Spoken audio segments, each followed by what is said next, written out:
के अंदर पंचांग ज्ञान 12th चैप्टर है, ठीक है। You can open up this chapter.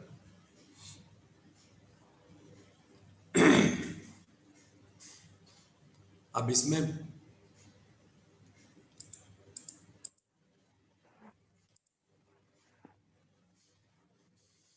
इसमें 5 अंग होते हैं, 5 चीजें होती हैं, वार, तिथि, नक्षत्र, योग और करण। ये 5 पार्ट्स हैं जो कि हम पंचांग में करते हैं, देखते हैं। एक बड़ा बहुत ही इम्पोर्टेंट ये श्लोक माना गया है। ये चतुरंग बलो राजा जगती वशमानये अहम पंचांग बलवाना काशम वश मानये। इसमें मतलब एक राजा जो है ना, वो राजा जो है राजा और एक ज्योतिषी में बहस हो रही थी, तो उसमें उसने ये बोला, ज्योतिषी ने, एक पंचांगकर्ता ने, कि बोला कि राजा तो बेचारा चतुरंग, 4 तरह की उसके पास सेना होती है, 4 अंग, हाथी, घोड़ा, रथ और पैदल। ये 4 तरह की चतुरंगी उसके पास सेना होती है। उसका बली होता है राजा, उसके द्वारा धरती के लोगों को जीतता है, वश में कर सकता है। लेकिन मैं पंचांग बली हूँ, मेरे में इतना बल है कि मैं आकाश में स्थित नक्षत्रों को भी वश में कर लेता हूँ, अर्थात उनकी जानकारी देकर लोगों को उनके अनिष्ट प्रभाव से बचा सकता हूँ। तो इसीलिए मैं तुमसे ज्यादा बलवान हूँ। मैं जो पंचांग करता है या पंचांग का ज्ञाता है, वो कहता है कि मैं 5 अंगों से बली हूँ, मेरे 5 अंग हैं, मैं उससे बली हूँ। मैं जो है आपके पूरे भविष्य को बदल सकता हूँ, या भविष्य के अनिष्ट से बचा सकता हूँ। तो ये एक उसमें बहुत फेमस ये कथनी है। ये उसका एक पार्ट यहाँ पे प्लेस किया हुआ है। अब सुनिए, तिथि क्या होती है।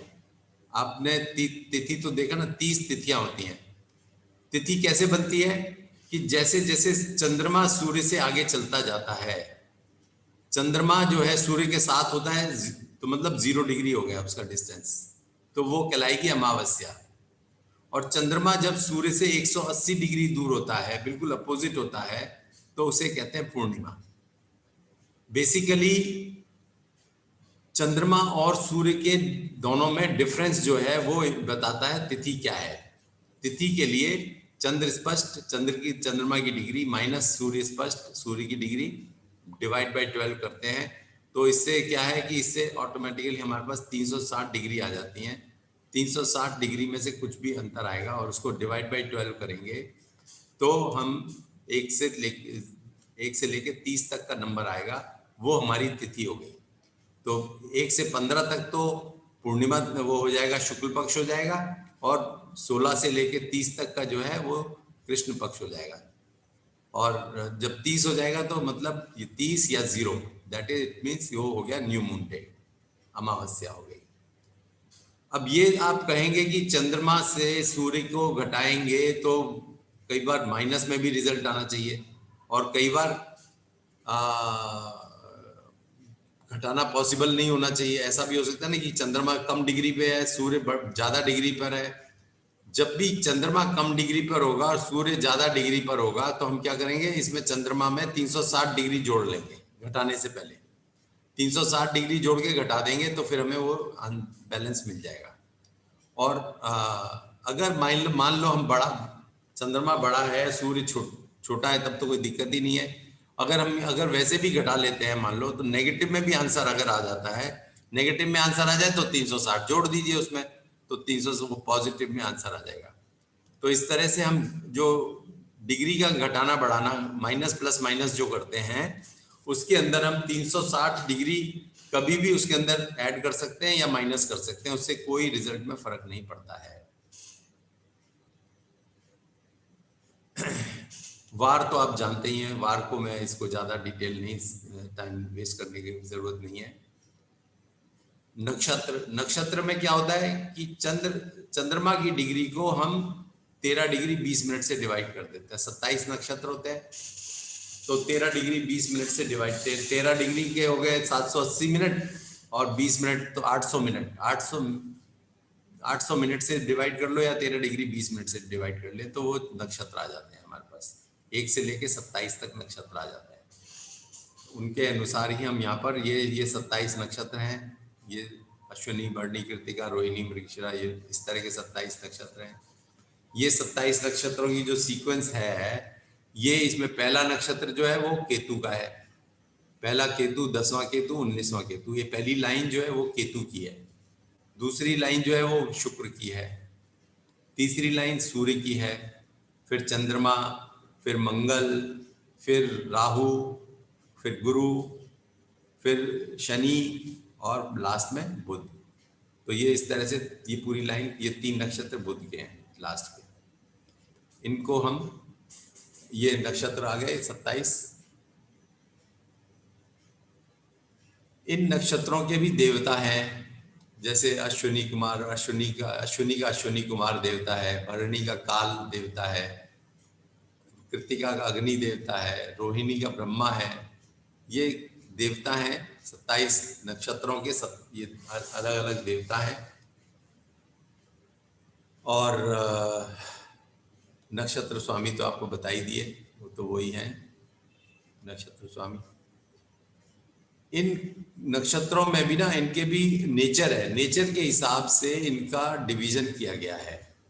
एक आपने सुना होगा कि मूल नक्षत्र में पैदा हुआ कोई, कि बच्चा मूल में तो नहीं पैदा हुआ है, मूल में पैदा होता है तो कहते हैं जी पिता को भारी होगा, या माता को भारी होगा, या किसी और को, अपने को भारी होगा, या अपने पड़ोसियों को भी भारी हो जाता है कई बार। तो ये आपने सुना है कुछ कि नहीं?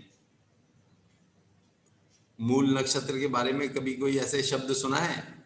कोई बताएं। सर सुना है सर, सुना है सर, सुना हाँ है सर। शांत कर आते हैं फिर मूल, कुछ ऐसा होता है। हाँ हाँ, तो ये मूल क्या होता है? मूल नक्षत्र कहलाते हैं। ये जो ये वाली टेबल है ना, आप देखिए, ये केतु के तीन नक्षत्र, और जो बुध के 3 नक्षत्र हैं, 1, 10 और 19, और 9, 18 और 27, ये बुध के, ये 6 जो नक्षत्र हैं, इनको हम मूल नक्षत्र कहते हैं। ओके। हाँ, सिंपल है, बस आपको ये याद रखना है। अगर ये आप नाम याद हो सारे, तो सीक्वेंस में तो आप निकाल सकते हैं। पहला अश्विनी, अश्लेषा, मघा, ज्येष्ठा, मूल और रेवती, ये जो नक्षत्र हैं, 6 नक्षत्र, ये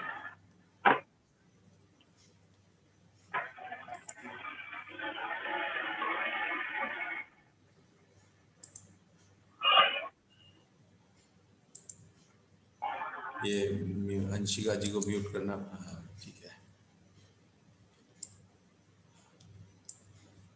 तो ये जो 6 नक्षत्र हैं, ये जो हैं 6 नक्षत्र, ये ही मूल नक्षत्र कहलाते हैं। ठीक है, इसके आगे फिर पंचक। ऐसा होता है ना, जब किसी की डेथ हो जाती है तो कहते हैं कि पंचक में डेथ हो गई, तो वो जो है बहुत अनिष्ट होगा, बहुत अनिष्ट माना जाता है। पंचक में जो काम होता है वो 5 बार रिपीट हो जाता है, हो सकता है। तो पंचक में कोई अगर किसी की डेथ हो गई, तो 5 व्यक्तियों की डेथ हो सकती है, ऐसा माना गया है। तो इसलिए उसकी पंचक की शांति कराई जाती है। तो पंचक नक्षत्र कौन से होते हैं? ये जो 5 नक्षत्र हैं, इसमें जो लास्ट के जो 5 नक्षत्र हैं, धनिष्ठा, शतभिषा, पूर्व भाद्रपद, उत्तरा भाद्रपद और रेवती, ये जो 5 नक्षत्र हैं, इनको हम, ये 5, ये वाले नहीं, ये 5 नक्षत्र जो है धनिष्ठा से लेकर रेवती तक, इनको पंचक नक्षत्र कहा जाता है। और धनिष्ठा का सिर्फ आधा ही है नक्षत्र, आधा नक्षत्र पंचक में माना जाता है, आधा नहीं। और ये 4 पूरे माने जाते हैं, 4.5 नक्षत्र है बेसिकली। तो लेकिन ये कहलाए पंचक जाते हैं। फिर ध्रुव संज्ञक, ध्रुव मतलब कि जो थोड़े स्थिर स्थिर होते हैं, स्थिर जाति के हैं, मतलब जो कि जैसे राशियों में है ना हमारे स्थिर राशि, चर राशि और द्विस्वभाव राशि, ऐसे ही नक्षत्रों में भी स्थिर राशि, स्थिर नक्षत्र है, स्थिर है उत्तरा फाल्गुनी, उत्तराषाढ़ा, उत्तरा भाद्रपद और रोहिणी। ये जो 4 नक्षत्र हैं ये ध्रुव संज्ञक या स्थिर संज्ञक कहलाते हैं, स्थिर। और ये चर चल स्वाति, पुनर्वसु, श्रवण, धनिष्ठा और शतभिषा, ये 5 जो हैं ये चर संज्ञक कहलाते हैं। और मिश्र मिक्स है विशाखा और कृतिका, बाकियों का कोई ये एक ग्रुप हो गया, पूरा एक ग्रुप है। फिर है अधोमुख, ऊर्ध्वमुख और त्र्यंगमुख, 3 तरह के मुख हैं। अधोमुख मतलब जो कि जिसका मुंह नीचे की तरफ हो, और ऊर्ध्वमुख जिसका ऊपर की तरफ मुख हो, त्र्यंगमुख टेढ़ा मुख हो, और बाकी के सीधे मुंह ही है फिर बाकियों के। तो अधोमुख में ये इतने नक्षत्र आते हैं, मूल, अश्लेषा, विशाखा, कृतिका, पूर्व फाल्गुनी, पूर्वाषाढ़ा, पूर्व भाद्रपद, भरणी और मघा, ये 9 नक्षत्र हैं अधोमुख के नाम से। फिर 5 नक्षत्र हैं आर्द्रा, पुष्य, श्रवण, धनिष्ठा, शतभिषा, ये 5 ऊर्ध्व संज्ञक हैं। और त्र्यंग संज्ञक हैं अनुराधा, हस्त, स्वाति, पुनर्वसु, ज्येष्ठा और अश्विनी, 6 ये हैं त्र्यंग। दग्ध संज्ञक छोड़ दीजिए, ये गलती से इसमें डाल दिया गया है, यहाँ पे गलत है। दग्ध संज्ञक भी है, मतलब कि सोमवार को, रविवार को भरणी, और वो अलग है चीज, इसको छोड़ दीजिए इसको। उग्र संज्ञक, लघु संज्ञक और मृदु संज्ञक और दारुण संज्ञक, ये 4 तरह के। फिर ये उग्र है, लघु है, मृदु है और या तीक्ष्ण है, इसके अनुसार ये नक्षत्र इनको संज्ञा दी गई है। पूर्वाषाढ़ा, पूर्व भाद्रपद, पूर्व फाल्गुनी, मघा और भरणी, ये 5 नक्षत्र जो हैं उग्र संज्ञक है। 4 नक्षत्र जो है लघु संज्ञक है। ये अभिजित नक्षत्र भी इसमें माना गया है। अभिजित 28वां नक्षत्र माना जाता है। 28वां अभिजित जो है वो it is a mixture of 2 नक्षत्र ज्वाइंट। ये एक, वैसे तो 27 ही नक्षत्र हैं, 27 नक्षत्रों में अभिजित कहीं पे भी नाम नहीं आता। इन 27 नक्षत्रों में, ये जो 27 नक्षत्र है इनमें अभिजित कहीं भी नाम नहीं आता, लेकिन धनिष्ठा और शतभिषा के बीच में ये अभिजित नक्षत्र लाई करता है, और इस आधा इधर आधा उधर, तो इसको अभिजित नक्षत्र एक और ऐड हो जाता है, 28 हो जाता है फिर कुल मिला के। सर अभिजीत तो मुहूर्त एक होता है ना, मैंने सुना है। अभिजित मुहूर्त अलग चीज होती है। अभिजित मुहूर्त जो है वो 12 बजे का होता है। हाँ। दिन के 12 बजे और रात के 12 बजे अभिजित मुहूर्त होता है, लेकिन अभिजित नक्षत्र भी होता है। ओके। वो 2 नक्षत्रों के बीच का नक्षत्र है। अच्छा, ये फिर ऐसे मृदु संज्ञक हो गए 4, और ये 4 नक्षत्र जो है तीक्ष्ण संज्ञक हो गए। तो इस तरह से नक्षत्रों की भी नेचर है, और वो ही नेचर उस आदमी की, व्यक्ति की बनती है। कोई मान लो पूर्वाषाढ़ा में होगा पैदा, तो इसका मतलब ये है कि वो उग्र स्वभाव का होगा, जल्दी से झगड़ा कर लेगा, गर्म मिजाज का होगा। मतलब उग्र स्वभाव मतलब गर्म मिजाज का, ठीक है। मृदु स्वभाव मतलब बिल्कुल सॉफ्ट।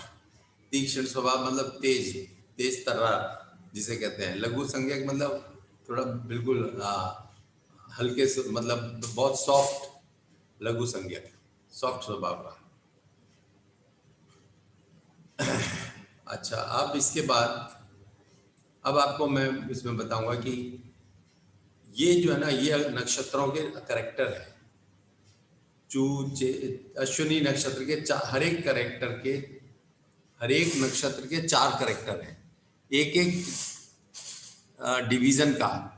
जैसे एक चरण, उसका पहले चरण का अक्षर है चू, दूसरे चरण का अक्षर है चे, तीसरे चरण का है चो, और चौथे चरण का है ला। ऐसे इस प्रकार से चू, चे, चो, ला, ली, लू, ले, लो और आ। यहां तक जो है ना मेष राशि हो गई है। मेष राशि में 9 चरण होते हैं ना, एक राशि के अंदर 9 चरण होते हैं। अश्विनी पूरा होता है, भरणी पूरा होता है, और कृतिका का 1 चरण होता है, चौथाई होता है कृतिका। ये तो क्लियर है ना बात आपको, इतना पॉइंट तो, ये अश्विनी भरणी और कृतिका चौथाई होता है मेष राशि के अंदर। ये पॉइंट अगर क्लियर नहीं है तो मेरे को बताइए, मैं दोबारा से फिर आपको इसको समझाऊंगा, जरा बताइएगा। It's clear. It's clear. It's clear. It's clear. हाँ ठीक है, थैंक यू।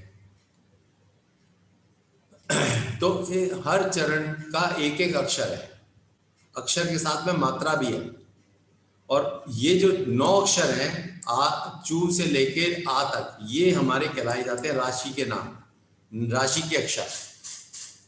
चूचे चोला लीलू ले लो आ, ये जो 9 अक्षर हैं ये राशि के, मेष राशि के अक्षर हैं।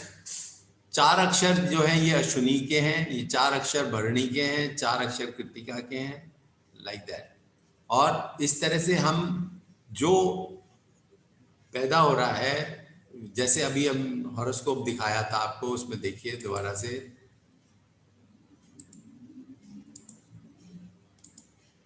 इसमें कौन सा नक्षत्र है, पूर्वाषाढ़ा का पहला चरण है, और ये भू से नाम रखा गया है, भू से, लड़की है ना तो अंशिका कन्या, तो भू से भूमिका नाम ऐसे प्रपोज किया गया है इसमें, कि पूर्वाषाढ़ा का पहला चरण। अब इधर देखते हैं हम, उधर वापस बुक में जाते हैं,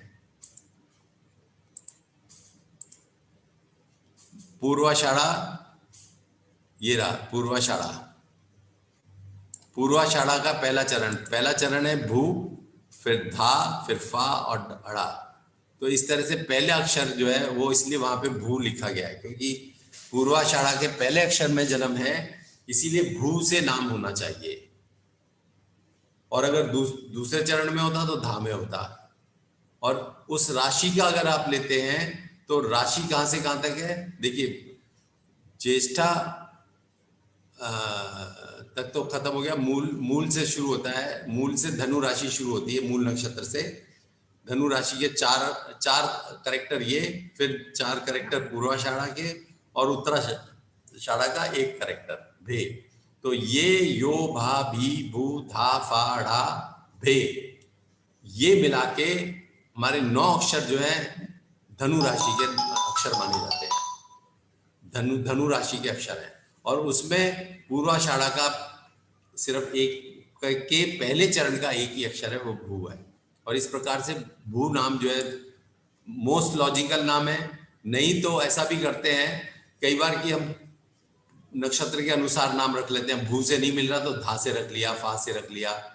और अगर जैसे अड़ा है, अड़ा से नाम क्या होगा, रा से तो बनेगा नहीं नाम, तो अड़ा से नहीं बनेगा तो फिर क्या, फा से रख लेंगे, धा से रख लेंगे, किसी और कैरेक्टर से रख लेंगे उस नक्षत्र के।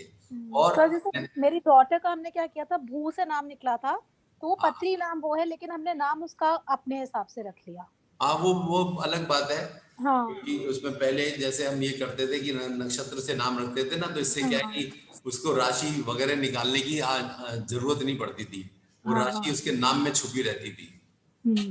तो एक सवाल है मेरा, हाँ, इस नाम का क्या सिग्निफिकेंस है? लाइक कॉलिंग नेम अलग होता है और आपका मतलब सर्टिफिकेट नेम अलग होता है, तो इस नाम का क्या जरूरत है? ऐसा माना गया है कि अगर आपको इस नक्षत्र के पूरे फल लेने हैं, जिस नक्षत्र में आप पैदा हुए हैं वही सबसे बढ़िया नक्षत्र है। ऐसा पहली बात तो ये कि जिस राशि में पैदा हुए वो सबसे बढ़िया राशि है, जिस समय में पैदा हुए वो समय सबसे बढ़िया था, जिस राष्ट्र में पैदा हुए वो राष्ट्र सबसे बढ़िया है, जहां पर आप पैदा हुए वही सबसे बढ़िया है।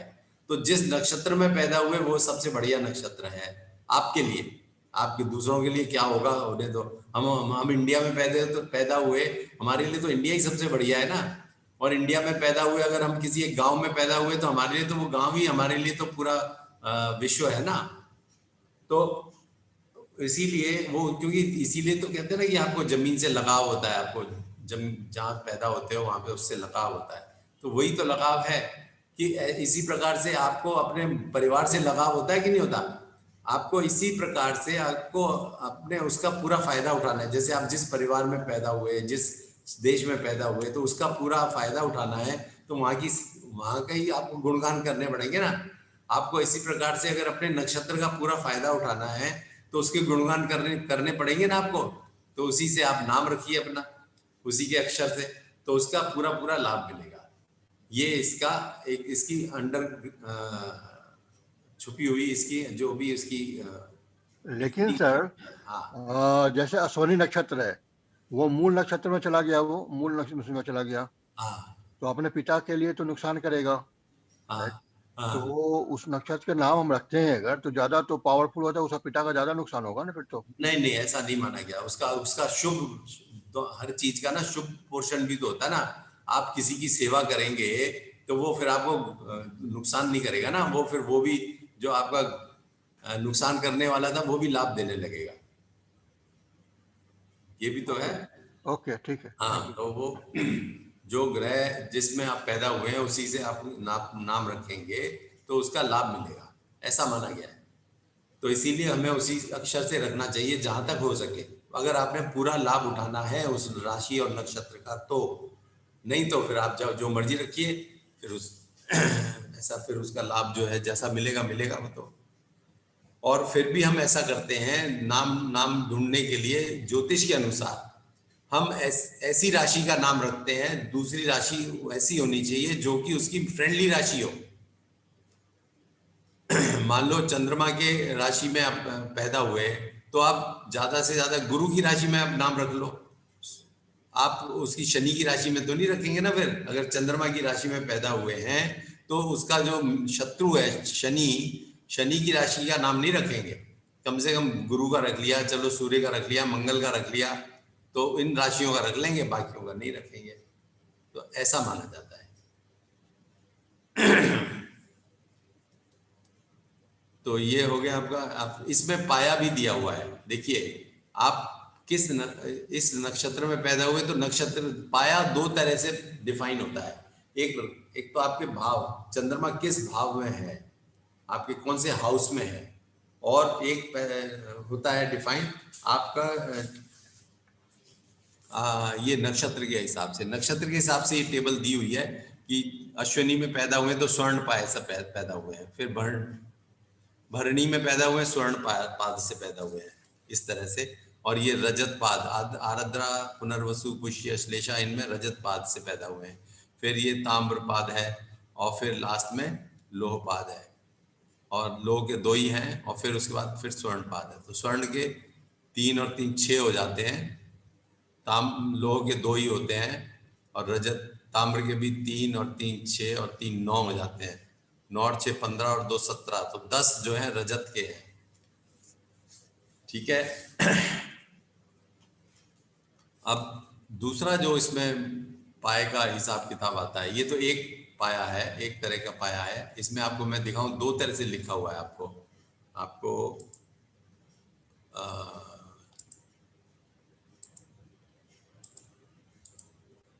आप यहाँ पे देखेंगे ना, तो पाया, राशि और नक्षत्र का एक पाया लिखा हुआ, राशि का एक पाया लिखा हुआ है। राशि का हिसाब से तो आप रजत पाद में पैदा हुए, और ये ताम्र पाद में पैदा हुए। इसमें रजत पाद कैसे आता है, जब भी चंद्रमा जो है दूसरे में, ये लिख लीजिएगा, नोट कर लीजिएगा कि दूसरे भाव में, 5वें में और 9वें में, इन 3 हाउसेस में होगा चंद्रमा, जिनमें कि हम शुभ मानते हैं चंद्रमा को, तो वो बालक रजत पाद से पैदा हुआ माना जाता है। और छठे, 8वें, 12वें में सबसे खराब होगा। छठे में, 8वें में और 12वें में अगर इसमें पैदा हो तो, छठे को बुरा नहीं मानते, अपने पंचांगों में जो है 4 8 12 सबसे बुरा माना जाता है। 4 में, 8 में और 12, इन 3 में अगर चंद्रमा होगा, यहाँ पर चंद्रमा होगा 4 में, 8 में या 12 में, तो वो लोह पाद में पैदा होगा। लोहे का पाया जो है वो सबसे खराब माना जाता है। लोहे के पाए में क्या होता है कि हेल्थ खराब रहने का डर रहता है, हेल्थ खराब। और बात भी ठीक है कि 4 8 12 में अगर होता है चंद्रमा तो हेल्थ खराब बिगनिंग से हो सकती है। और ये जो है 2 5 और 9 में चंद्रमा होता है तो भाग्यशाली होता है, बहुत भाग्यशाली माना जाता है। फिर ताम्रपाद, इसके रजत पाद के बाद जो दूसरा अच्छा पाया माना जाता है वो है ताम्रपाद। उसमें है 3, 7 और 10। 3 नंबर इस घर में हो चंद्रमा, 7 नंबर इसमें चंद्रमा हो और 10 में हो। 3, 7 और 10 में इनमें चंद्रमा होगा तो उसको ताम्रपाद बोलेंगे। सर एक क्वेश्चन आ रहा दिमाग में।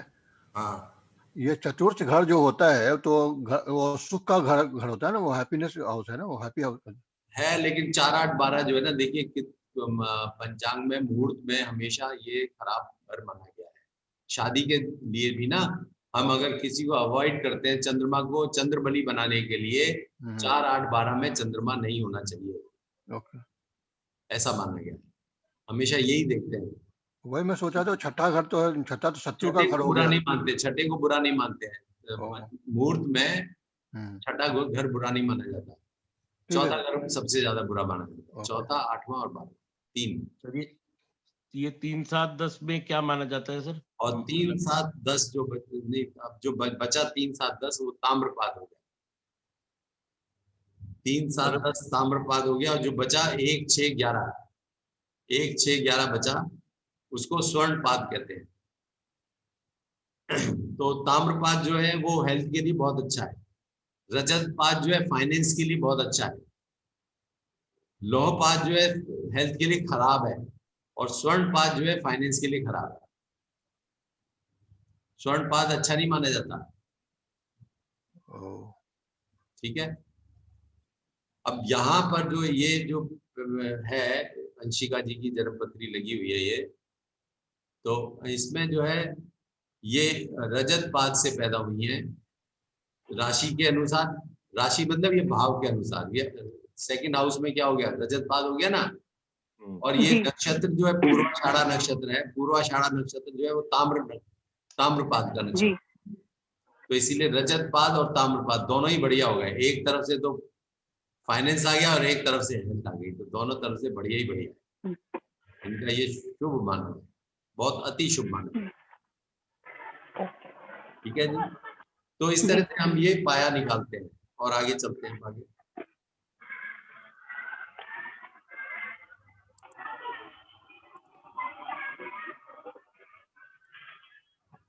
तो ये आपने पेज समझ ही लिया, पाएगा।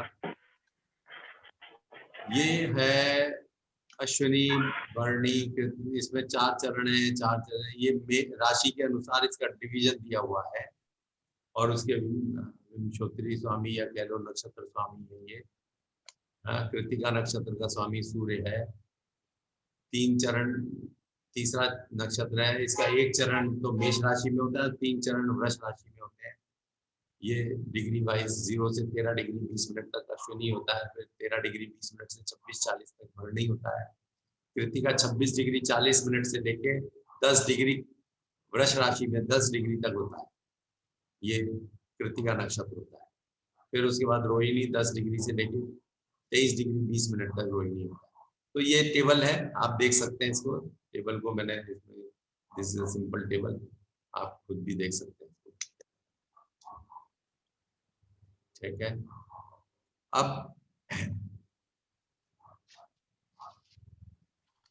अब हम बात करेंगे योग के बारे में।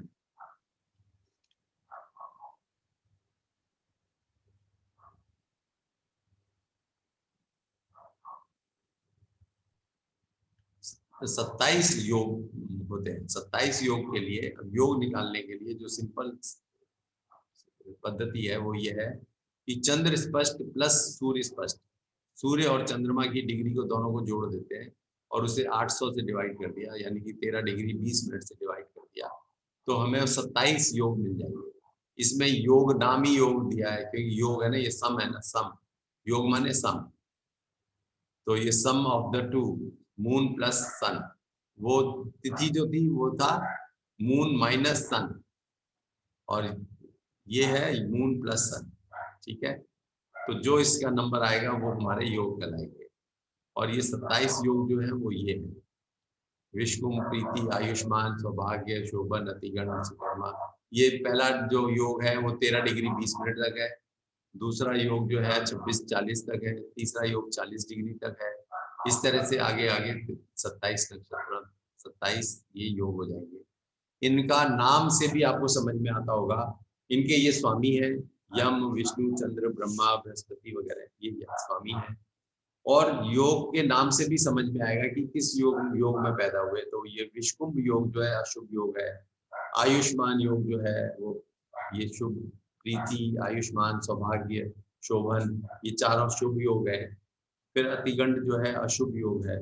तो इस तरह से ये जो है ना, जो ये अशुभ लिखा है ये अशुभ योग है। शूल नाम से ही पता चलता है, अतिगंड, शूल, गंड, और ये व्याघात, ये वज्र, व्यतिपात, और फिर परिग और इंद्र और वैद्यति, ये जो है ना अशुभ योग है, बाकी सारे शुभ योग है। ये जो है इससे क्या होता है, ये योग कैलकुलेशन से, आप योग को ना आसमान में नहीं देख सकते। एक बात बता दें आपको, आप तिथि तो देख सकते हैं, तिथि में तो आपको चंद्रमा घटता बढ़ता दिखाई देगा ना, लेकिन योग आसमान में नहीं दिखाई देगा इस तरह से, क्योंकि योग इज ए मैथमेटिकल एक्सरसाइज। क्योंकि इसमें चंद्र स्पष्ट प्लस सूर्य स्पष्ट करके 13 डिग्री 20 मिनट का भाग करके हमने योग निकाल दिया, और उसके अनुसार फिर हमने उसका ये स्वामी और वो निकाल दिए, उनका नाम दे दिया उनको।